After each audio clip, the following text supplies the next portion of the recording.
Good morning, Brew Daily show. I'm Neal Freyman. And I'm Toby Howell. On today's pod, we'll talk about why President Biden's visit to Vietnam was such a big deal for American companies. And if you're a millionaire or a hedge fund that isn't paying your taxes, the IRS is coming after you. Then the biggest antitrust trial of the modern internet era kicks off tomorrow. And after 10 weeks of arguments, we could end up with a very different looking Google. Plus, we'll tell you all about the surprising resource powering the AI boom. It's Monday, September 11th. Let's ride.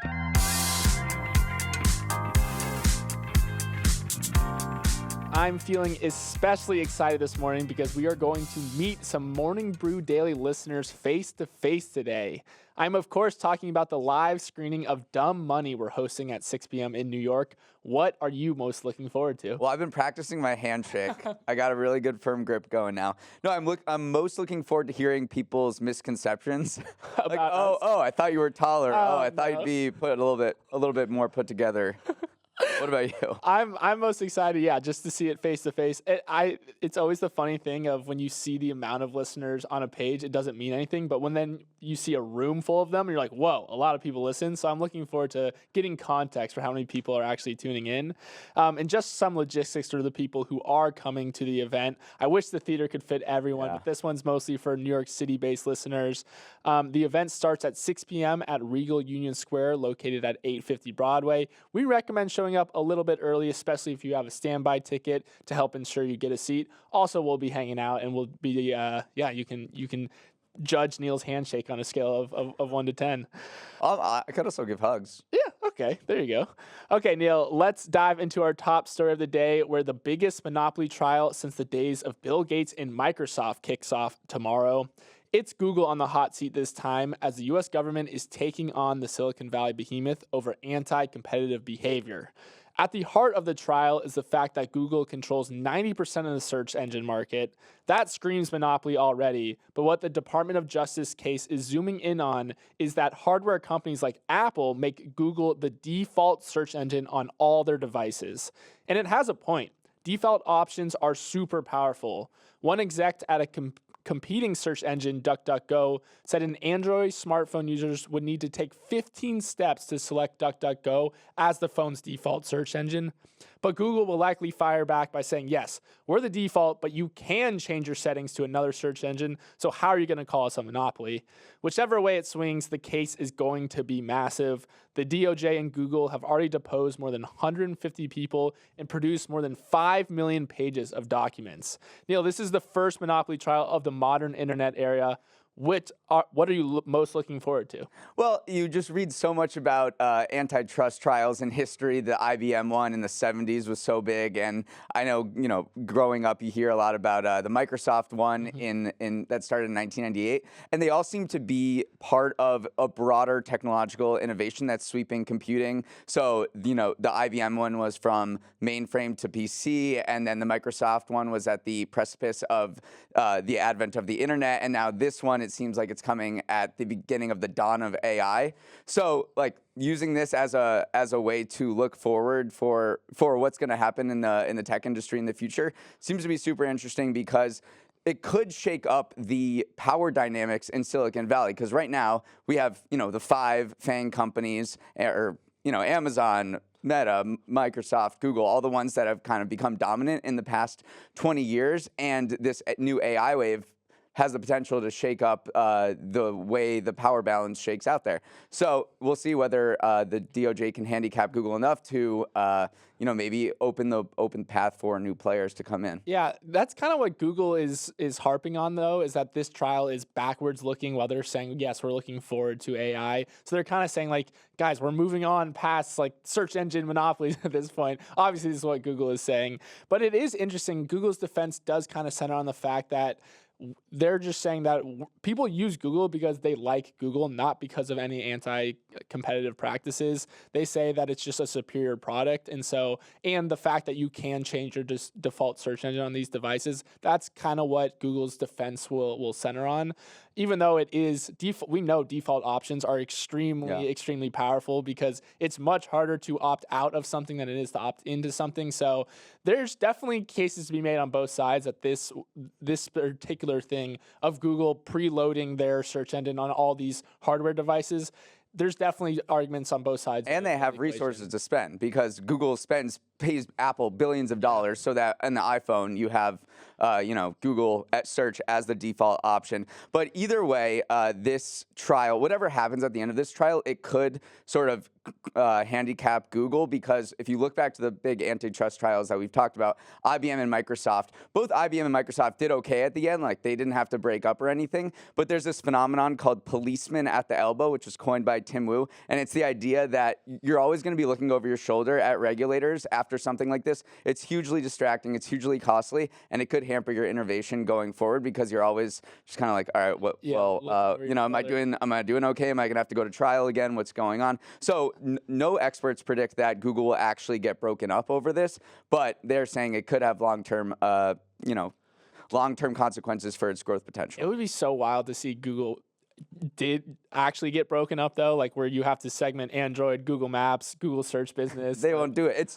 Google Search is too infused into every single one of its product that it's just not possible to break it up. But in 1984, maybe the last time that a huge tech company was broken up was AT&T into 7 different regional telecom companies.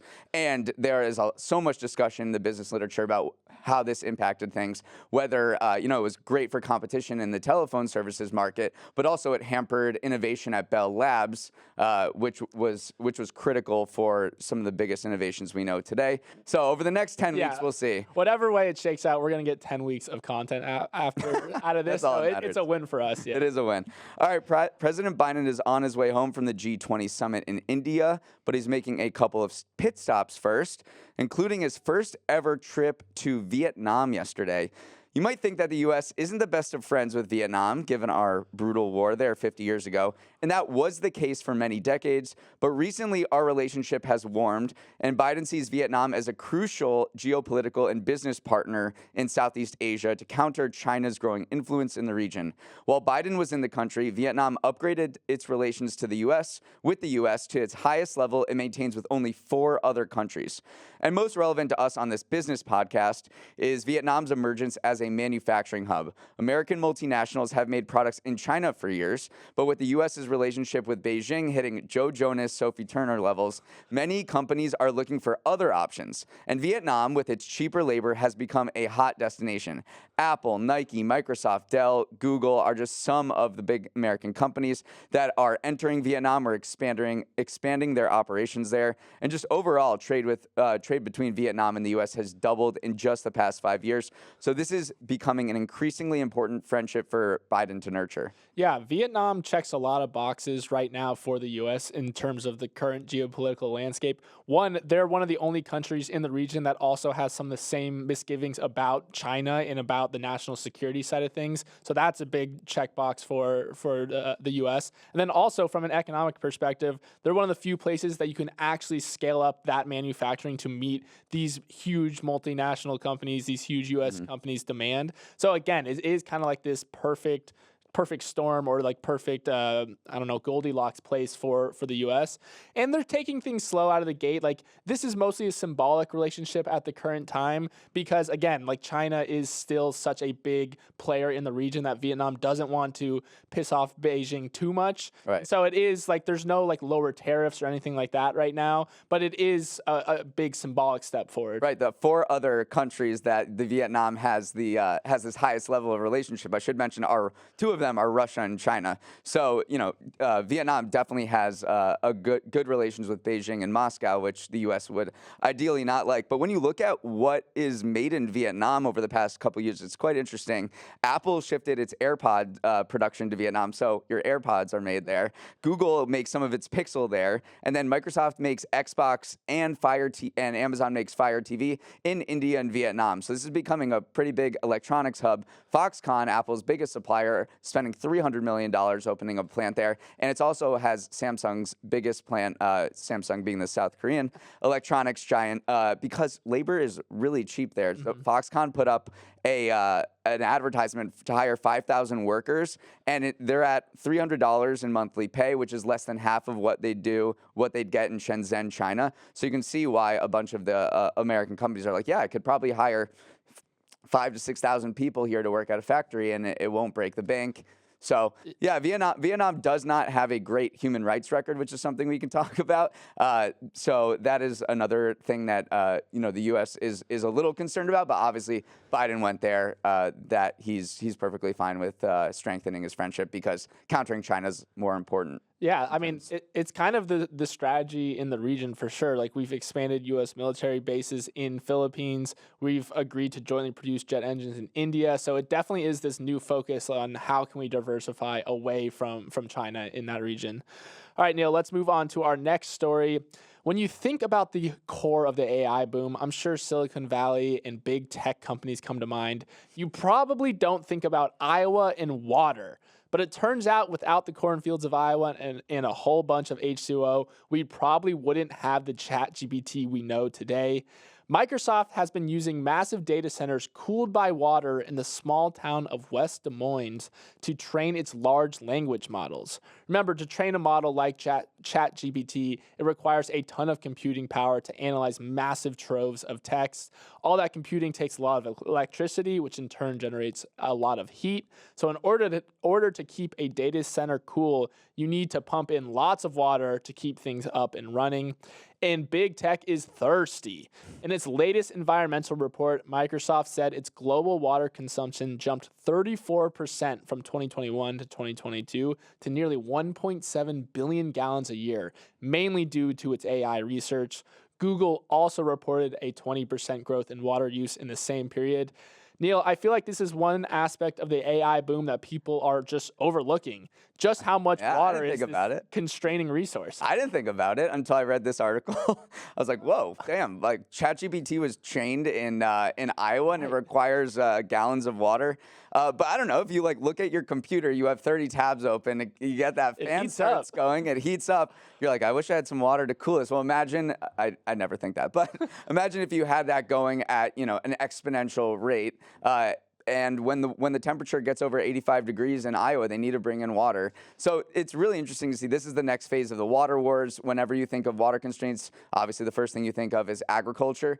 But with so many data centers being built out to support the internet and AI infrastructure, then this is becoming a crucial resource to have. Also, where are these data centers going? It's not in, the most rainfall intensive places. It's in desert areas like in Arizona, which themselves are already going through major droughts. And so there you've seen a lot of battles at the local level with residents and pushing back against Microsoft and Google building data centers, because they're like, we need drinking water, we need water for our crops, and these things come in and guzzle up so much water. Like, in one town where Google is going in Oregon, it consumes more than a quarter of all water there.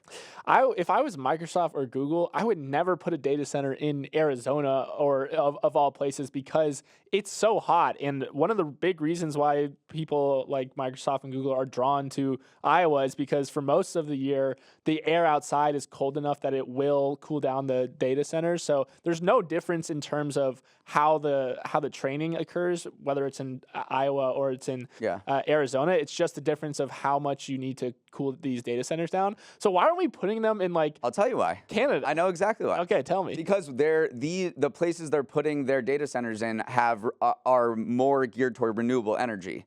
So it lowers their carbon footprint because they have these targets to hit. So those are the areas where they're putting it in, where they're powered by solar and wind farm, more so than in the Northeast, where maybe it rains more, but they're not sort of lowering their bottom line carbon footprint. So that's why they're putting it there. It is interesting, too, to see this playing out just across kind of industrialization across the world, because Tesla is facing a similar headwind at their Giga Berlin factory, where a bunch of local residents are saying, wow, Tesla, you use a lot of water. Their water usage could provide the same amount of water for a city of more than 30,000 people. And so the local residents are going like, all right, Elon, like we love the jobs you brought to the region, but like please stop using as much water as you're using because it is a drought-stricken region. So we're going to see this tension more and more going forward. But it was interesting to kind of zoom in on West Des Moines, Iowa, as kind of this AI hotspot and also kind of the center of the burgeoning water wars. All right, Neal, before we jump into our next story, we're going to take a quick break. We are back to talk about everyone's favorite government agency, the IRS. The IRS received $80 billion in funding from last year's Inflation Reduction Act, and it wants to show us all it's putting it to good use. So on Friday, it announced a few initiatives that aim to claw back more revenue from wealthy people and companies who have been less than honest when filing out their TurboTax form. There are two prongs to this project. One is setting dozens of revenue officers loose on 1,600 millionaires who owe at least $250,000 in taxes each. The other is using AI to identify 75 large business partnerships, which average $10 billion in assets and include hedge funds and real estate firms that have been using shady accounting tactics to avoid paying what they owe in taxes. This is all about proving to Congress that the IRS deserves this fresh funding ahead of negotiations this month. Lawmakers are haggling over a spending bill to prevent a government shutdown by October 1st. Democrats want to keep the IRS flush, but Republicans want to shrink its budget. So this is the IRS saying, like, yo, we're putting this money to good use. Keep our funding, please. What I thought was interesting that what the IRS commissioner specifically called out that it is using AI tools, which I know that he was trained to say like, oh yeah, we're definitely using these new AI tools. But it is interesting to me that you can train an AI tool to recognize patterns, to recognize trends in tax evasion. You think it's such a case-by-case basis, but I guess these companies are kind of using the same practices and certain red flags pop up that you can identify using AI. So just another AI use case that I didn't think we'd be talking about. No, it does seem like it's effective. And he said previously with our budget, we just could not afford we couldn't afford this kind of technology. And, overall audit rates at the IRS, which has been hemorrhaging employees, has dropped precipitously. So the number of people with incomes of 1 million or more has jumped 50% over the last decades, while the number of audits on $1 million tax returns has fallen by 2/3. Meanwhile, customer service was abysmal. The average phone call to the IRS took 27 minutes, I'm sorry. And now, thanks to this $80 billion in funding, it seems like they're kind of hiring more, getting things back on track. The average phone call fell to just 4 minutes. Blissful. I mean, it's faster than most airlines, honestly. And so, and they're ramping up their auditing here to get some more revenue for the government. So this is the IRS saying, we are really... Thank you for this funding. We want to show you that we are being productive with it. Don't take it away. Republicans, meanwhile, are like, they've been against funding the IRS from the beginning. They're saying you're going to go after middle-class people. You're going to go after small businesses and hamper growth there. Just like we talked about the policeman at the elbow. Everyone's going to be looking at over their shoulder for IRS agents. So you have this little partisan bickering happening. Yeah, it definitely seems like Democrats are hanging their hat on the fact that the top 1% consistently underreport their earnings and are just not audited as frequently as they once were, while Republicans are hanging their hat on the fact that this is just an excuse for the IRS to hire a ton of agents and then audit America kind of at scale. So you're definitely seeing kind of the partisan heebie-jeebies come out on both sides. So it is interesting. And it's caught in the middle is the IRS just saying, we just want more people. Please, let us hire more agents so we can do our job effectively. So I don't know. They are saying that it's been working so far. In July, IRS said it collected $38 million in delinquent taxes from more than 175 high-income taxpayers. It's not a ton of money, but it's not nothing at the same time. It's all relative. So, right, exactly. And they also said, in response to Republicans' concerns, they said that we're not going after anybody whose incomes are lower than $400,000. Okay, Neal, it's Monday, so let's move on to our Winners of the Weekend segment, where we bring you two stories from the news that feature someone or something that had an especially good weekend. Neal, you won the pre-show chili cook-off, so you're up first. Who's your winner of the weekend? My winner is the opposition party in New Zealand. And you're probably thinking, why is Neal's winner the opposition party in New Zealand? So I will tell you, rugby. But now you're probably wondering, what does rugby have to do with New Zealand politics? It will all be revealed. So the Rugby World Cup started in France, and the New Zealand All Blacks team lost to France in their first game. And Kiwis are absolutely mad about rugby. The All Blacks are everything to them, and their success is considered to impact the overall national mood. So Bloomberg found this pattern between the All Blacks' performance at the World Cup and the performance of the incumbent government in election years when the tournament is happening. This isn't peer-reviewed research, but when the All Blacks won the World Cup in 1987 and 2011, the incumbent government was reelected shortly after. But when the team lost in the semifinal in 1999, the government was booted for the other party. So Prime Minister Chris Hipkins and the rest of his Labour Party better hope the All Blacks turn it around because there's an election next month. I love these stats. I love these like not really correlated, but correlated sports to politics or sports to economic indicators. I remember like a year or so ago, the Phillies were in the World Cup, and the Morning Brew in the World Series found that anytime the Phillies won a World Series, the U.S. enters a recession. So like 2008, 1980. So it is funny to me that there is something like this for New Zealand politics. And I also love this move from the Australian rugby coach a few months ago. They were playing New Zealand, and he literally brought this up and said, like, man, I'd be nervous if I was the rugby team, because if the rugby team loses, the whole country sinks. He was literally calling into question this relationship between how the rugby team does and how like the national mood is. He says it's not just rugby that sinks. The country sinks. The whole economy goes down. The Prime Minister is there with his fingers crossed, hoping the All Blacks win because he knows the economy is going to drop if they lose. I don't know if that's scientifically backed up, but New Zealand people, they do love their All Blacks. They love their rugby. All right, Neal, my winner of the weekend is myself. That's right. The curse of the inverse Toby is finally over. Now, for some background, I make a fair amount of predictions on this show, most of them sports related, and so far, every single one of them has failed to come to fruition. I said the U.S. women would win the World Cup. They did not. I said Trinity Rodman would be the breakout player of the tournament. She didn't score a goal. I said Jessica Pegula would win the U.S. Open. She lost in the round of 16. I could go on, but finally the curse has been lifted because I predicted on air that Novak Djokovic would win the men's side, and lo and behold, the Joker did it. So yes, Neal, I am my own winner of the weekend, but also let's just talk about the U.S. Open for a little bit. Even though Djokovic winning was cool, my highlight was probably watching Coco Gauff win the title, especially on the 50th anniversary of the U.S. Open celebrating equal pay for men and women. Very cool. Yeah, it was. We really went out on a limb there with Djokovic. Well, okay. Yeah. To be fair, he was a real underdog. I was saying, like, I think Alcaraz isn't going to get it done. So it was a little bit of a contrarian take. But also, I did say that he would beat Alcaraz in the final. So if you really wanted to get nitpicky, the inverse Toby still lives a little bit.